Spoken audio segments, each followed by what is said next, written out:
প্রিয় দর্শক, আসসালামু আলাইকুম। আশা করি সবাই অনেক অনেক ভালো আছেন। চলুন শুনে আসি শায়েখ আহমদুল্লাহর মুখ থেকে গুরুত্বপূর্ণ প্রশ্নের গুরুত্বপূর্ণ উত্তরগুলো, এবং আশা করি ভিডিওটা আপনারা সম্পূর্ণ দেখবেন। এবং আপনাদের কাছে অনুরোধ, অবশ্যই ভিডিওটাতে একটা লাইক করে দিবেন এবং পারলে একটা শেয়ার করে দিবেন। চলুন এখন চলে যাচ্ছি সরাসরি মূল আলোচনায়।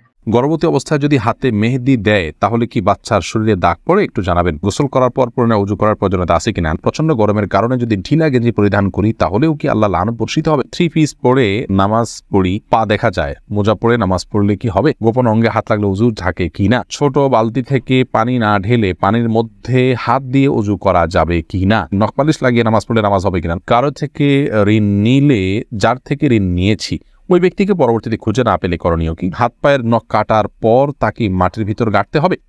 হাসিবুল হোসেন জানতে চেয়েছেন গোসল করার পর পুনরায় উজু করার প্রয়োজনীয়তা আছে কিনা? না, গোসল যদি সুন্নাহসম্মত করে থাকেন আলাদা উজু করার কোনো প্রয়োজন নাই। 2 হাত কবজি ধুয়ে, কুলি করে, নাকে পানি দিয়ে, মুখ ধুয়ে, হাত ধুয়ে, মাথা মাসে করে তারপরে গোসল শেষ করে আসলে পা ধুয়ে চলে আসবেন। এভাবে গোসল করলে আপনার আলাদা করে আর গোসল করার কোনো প্রয়োজন নেই। উজুতে আপনার গোসলের শুরুতে উজুর নিয়ত হয়ে যাচ্ছে। এস আলম আপনি আইডি থেকে জানতে চেয়েছেন গোপন অঙ্গে হাত লাগলে উজু ঝাঁকে কিনা? আমাদের দেশ উলামায়ে কেরামের মতে, বাহানাই মতো উলামায়ে কেরামের মতে গোপন অঙ্গে হাত লাগলে উজু ভাঙবে না। তবে আরবিন স্কলাররা, সৌদির উলামায়ে কেরাম, তাদের মতে গোপন অঙ্গে হাত লাগলে উজু ভেঙে যাবে, যেহেতু আপনার একটা হাদিস রয়েছে যে মান মাসসা যাকারাহু ফালিয়াতাওয়াদ্দা। এজন্য তারা হাত লাগলে বলতে কাপড়ের উপর দিয়ে নয়, সরাসরি যদি কেউ গোপন অঙ্গে স্পর্শ করে তারা ওটাকে ওযু ভঙ্গের কারণ হিসাবে উল্লেখ করেন। অতএব সেই জায়গা থেকে এটা ওযু ভঙ্গের কারণ তাদের মতে, আমাদের উলামায়ে মতে এটি ওযু ভঙ্গের কারণ না। এমনি আমজাদ হোসেন জানতে চেয়েছেন হাত পায়ের নখ কাটার পর তাকে মাটির ভিতর গাঁটতে হবে? যেহেতু এটা মানুষের শরীরের অংশ, ময়লা আবর্জনা ফেলার জায়গায় না ফেলে এটাকে কোনো মাটিতে দাফন করলে সেটা উত্তম, ভালো কাজ। কিন্তু এটি ফরজ ওয়াজিবের মতো কোনো কাজ নয় যেটা না করলে গুনাহ হবে। উচিত, করতে পারলে ভালো হয়। ফারজানা রহমান শারমিন জানতে চেয়েছেন প্রচন্ড গরমের কারণে যদি ঢিলা গেঞ্জি পরিধান করি তাহলেও কি আল্লাহ লানত বর্ষিত হবে? বোন ফারজানা, যদি বাসা বাড়িতে আপনি পড়েন তাহলে তো আল্লাহ লানত বর্ষিত হওয়ার কোনো প্রশ্নই ওঠে না। যদি গায়ে মহারামের সামনে এসে পড়ে না যান, আপনি বাসাটা পড়ার পর উপর দিয়ে পাতলা না পরে নেন, যাতে আপনার সৌন্দর্য প্রকাশিত না হয় গায়ে মহারামদের সাথে। এরকম যদি চলেন তাহলে কোনো অসুবিধা নেই বাসা বাড়িতে। আর বাসা বাড়ির বাইরে যদি আপনি যান তাহলে সেক্ষেত্রে বোরকার নিচে যদি আপনি এ ধরনের পোশাক পরেন কোনো অসুবিধা নেই ইনশাআল্লাহ বিদিনিল্লাহ। অর্থাৎ আপনার পর্দা, বাইরে যখন যাবেন পর্দা মেনটেন করতে হবে। গরম এর কষ্ট যত বেশি, জাহান্নামের গরমের কষ্ট তার চাইতে অনেক বেশি। অতএব পর্দা লঙ্ঘন যেন না হয়, পরপুরুষের সামনে যাতে আপনার পর্দা লঙ্ঘিত না হয় সে বিষয়ে আপনি খেয়াল করবেন। এছাড়া বাকি অবস্থাতে আপনি করতে পারেন। এমনি ইফতিখার শুভ আপনি জানতে চেয়েছেন নখপালিশ লাগিয়ে নামাজ পড়লে নামাজ হবে কিনা? নখপালিশ লাগিয়ে যদি আপনি ওযু করেন তাহলে ওযু হবে না, আর ওযু না হলে নামাজ হবে না। অতএব বলতে পারেন নখপালিশ লাগিয়ে ওযু করে নামাজ পড়লে নামাজ হবে না। কিন্তু যদি ওযু অবস্থায় নখপালিশ লাগিয়ে আপনি নামাজ পড়েন ওযু অবস্থায়, তাহলে ওই নামাজটা হবে।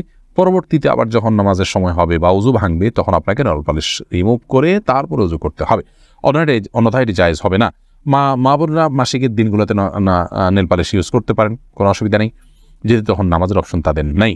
কিন্তু পরবর্তীতে আবার নামাজ যখন শুরু হবে তার আগে তাদেরকে সেটি রিমুভ করে নিয়ে তারপর উজু করে নামাজ পড়তে হবে। কারজাই এর দিকে আপনি জানতে চেয়েছেন কারো থেকে ঋণ নিলে যার থেকে ঋণ নিয়েছি ওই ব্যক্তিকে পরবর্তীতে খুঁজে না পেলে করণীয় কি? যদি কোনোভাবে খুঁজে পাওয়া না যায় এবং আশাও ছেড়ে দেন তাহলে সেক্ষেত্রে সেই ঋণের টাকা আপনি যে কোনো গরিব মানুষকে, অসহায় মানুষকে আপনি দান করে দিবেন বা কল্যাণমূলক কাজে দান করে দিবেন ওই ব্যক্তির তরফ থেকে, প্রাপকের তরফ থেকে, তাই আপনি দায়মুক্ত হবেন ইনশাআল্লাহ। মোহাম্মদ আরাফাত ইসলাম জানতেছেন ডান হাতে খাবার গ্রহণের সময় প্রয়োজনে কি বাম হাতে পানি পান করা যাবে?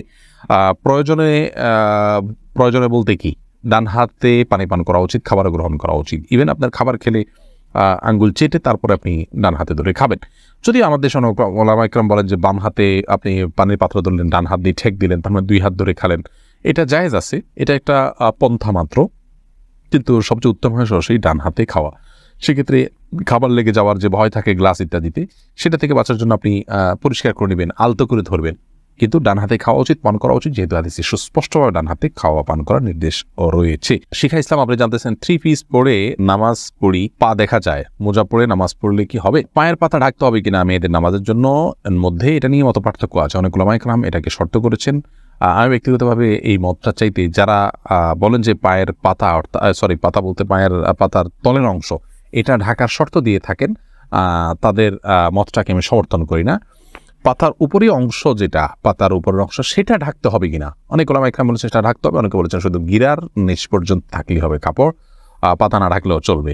তো দুই পক্ষের ওলামায়ে কেরামের দলিল রয়েছে। নিরাপদ হলো এমন কাপড় পরা যে কাপড়টা অনেক বেশি লম্বা হয়, যে পায়ের পাতার উপরের অংশ সহ ঢাকা পড়ে। তলা ঢাকার জন্য, মোজা পরার জন্য আলাদা করে কষ্ট করা বা কসরত করা এটা আবশ্যক নয়। ইনশাআল্লাহ বিদিনিল্লাহ নামাজ হয়ে যাবে যদি কেউ মোজা না পড়ে। ফারজানা সুলতান, আপনি জানতেছেন কিবলার দিকে পা দিয়ে শোয়া যাবে কিনা? কিবলার দিকে পা দিয়ে শোয়ার ব্যাপারে কোনো হাদিসই নিষেধাজ্ঞা সরাসরি নেই। তারপরও ওইদিকে কেবলা রয়েছে, সেই জায়গা থেকে কেবলার প্রতি শ্রদ্ধার জায়গা থেকে কেউ যদি দিকে পা না দেন ভালো, কিন্তু এটাকে হারাম বলা বা নাজায়েজ বলা বা গুনাহের কারণ বলার কোনো সুযোগ নেই, যেহেতু কোন হাদিসে এই বিষয়ে কোনো নিষেধাজ্ঞা নেই। নিশান, আপনি জানতে চেয়েছেন উজু করার সময় বেসিনে পা দেওয়া কি ঠিক? নিজের বাসা বাড়িতে অসুবিধা নেই, করতে পারেন, তবে আপনার রিস্ক মুক্ত হওয়াটা আর বিষয়ে মাথা রাখতে হবে। নিজের জন্য রিস্কি হলে সেটা আপনার জন্য করা উচিত হবে না, কারণ নিজেকে বিপদের মুখে ঠেলে দেওয়া ইসলামের শরীয়তে কিন্তু জায়েজ নয়। অসময় এখান থেকে পড়ে বা দুর্ঘটনার শিকার হতে পারে মানুষের। যদি সেরকম না হয়, আপনি আশপাশে কিছু ধরে করতে পারেন, তাহলে এটা জায়েজ আছে। কিন্তু পাবলিক প্লেসে বা বাইরে এরকমটি করা অনুচিত, যেহেতু এটা দৃষ্টিকটু। অন্য ধরনের মানুষরা আছে যারা এই বেসিন ব্যবহার করবে, তারা দেখে হয়তো ইসলাম সম্পর্কে বাজে ধারণা নিবে বা তাদের হক নষ্ট হতে পারে বা আশপাশে পানি পড়ে ভিজে যাবে, জায়গাগুলো নষ্ট হবে। সেই জায়গা থেকে পাবলিক প্লেসে এমনটি না করা উচিত, কিন্তু করলে অজু হয়ে যাবে। ফারিয়া এনামুল, আপনি জানতে চেয়েছেন ছোট বালতি থেকে পানি না ঢেলে পানির মধ্যে হাত দিয়ে অজু করা যাবে কি না? যাবে। হাত দিয়ে কোষ করে উঠিয়ে আগে হাত ধোবেন 3 বার, এরপরে আবার আপনি কোট দিয়ে স্বাভাবিকভাবে অজু করতে পারেন, কোনো অসুবিধা নেই। নবী সাল্লাল্লাহু আলাইহি ওয়াসাল্লাম এই পদ্ধতিতে অজু করেছেন। আনাবিয়া বাহার নুসরাত, আপনি জানতে চেয়েছেন নামাজের ভিতর বারবার থুতু ফেললে কি নামাজ ভেঙে যাবে? নামাজের ভিতরে বারবার কেন থুতু ফেলবেন? যদি এটা বারবার করতে থাকেন, এটা আপনি নামাজে আসেন কি নাই এরকম সন্দেহ, একজন বাহিরের দর্শক আপনার দিকে তাকিয়ে এরকম সন্দেহ যে তার ভিতরে উদ্রেক হওয়ার মতো আপনি এত বেশি বারবার থুতু ফেলেন, তাহলে তো নামাজ হবে না। আর যদি এরকম না হয়, তাহলে এটা নামাজের হয়তো আপনি মাঝে মধ্যে ফেললেন, কিন্তু নামাজের যে ভঙ্গিমা আছে সেটার মধ্যেই থেকে ফেললেন, তাহলে আপনার নামাজ হয়ে যাবে, কিন্তু তাতেও নামাজের অঙ্গহানি হবে, মান নষ্ট হবে।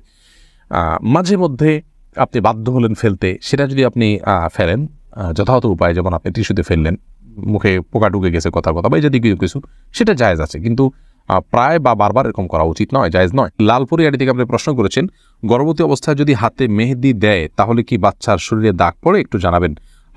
বোন, এটি সম্পূর্ণ কুসংস্কারের জন্য একটি বিশ্বাস। আমাদের দেশে অনেকে এরকমটি মনে করে যে গর্ভবতী অবস্থায় যদি গর্ভবতী অবস্থায় যদি এরকম কোনো কিছু করা হয়, মেহেদি হাত দেওয়া হয়, তাহলে সেক্ষেত্রে বাচ্চার ক্ষতি হয়। এগুলো সম্পূর্ণ ভুয়া কথা, ভিত্তিহীন কথা। এগুলো বিশ্বাস করা ইমানের সাথে সঙ্গতিপূর্ণ নয়। শিরকে আসগার হয়ে যেতে পারে এই ধরনের বিশ্বাস, অতএব এই ধরনের বিশ্বাস আমাদের রাখা উচিত নয়। কোনো রকম ক্ষতি হবে না ইনশাআল্লাহ বিদিনিল্লাহ। আকলিমা আখি, আপনি জানতে চেয়েছেন মুসলমান মেয়েরা ধুতি সালোয়ার পরতে পারবে কি না? এটা পরা উচিত নয়। ধুতি যেহেতু হিন্দুদের একটা ধর্মীয় পোশাক বলা যেতে পারে, হিন্দুদের একটা কালচার, সেই কালচারের অনুকরণ মুসলমানদের জন্য করা জায়েজ নাই। মুসলমানের জন্য অন্য আপনার মুশরিকদের বা আল্লাহর প্রতি যারা বিশ্বাস রাখেন না, সেই সমস্ত মানুষদের সংস্কৃতির অনুসরণ করা জায়েজ নয়। সেই জায়গা থেকে ধুতি সালোয়ারটা যেহেতু অনেকটা ধুতির মতো, আপনার পায়ের দিকে একটু উঠে থাকে ধুতির মতো, এটা একজন মুসলমান নারীর জন্য ব্যবহার করা উচিত না। এটা অমুসলিমদের সাথে সাদৃশ্য গ্রহণ করা। নবী সাল্লাল্লাহু আলাইহি ওয়াসাল্লাম বলেছেন মান তাশাব্বাহা বিকওমিন ফাহুয়া মিনহুম, যে ব্যক্তি কোনো জাতির সাথে সাদৃশ্য গ্রহণ করছে তাদের অন্তর্ভুক্ত। আবু দাউদে বর্ণিত হাদিসের আলোকে এটি করা উচিত। প্রিয় দর্শক, এতক্ষণ ধরে সাথে থাকার জন্য আপনাদের সবাইকে জানাই অসংখ্য ধন্যবাদ। আশা করি আপনারা সম্পূর্ণ ভিডিওটা দেখেছেন এবং জানতে পেরেছেন প্রশ্নের উত্তরগুলো। আর ভিডিওটা যদি আপনাদের ভালো লেগে থাকে, অবশ্যই ভিডিওটাতে একটা লাইক করে দিবেন, আর পারলে একটা শেয়ার করে দিবেন। সবাই ভালো থাকবেন, সুস্থ থাকবেন। দেখা হবে পরবর্তী ভিডিওতে। আসসালামু আলাইকুম।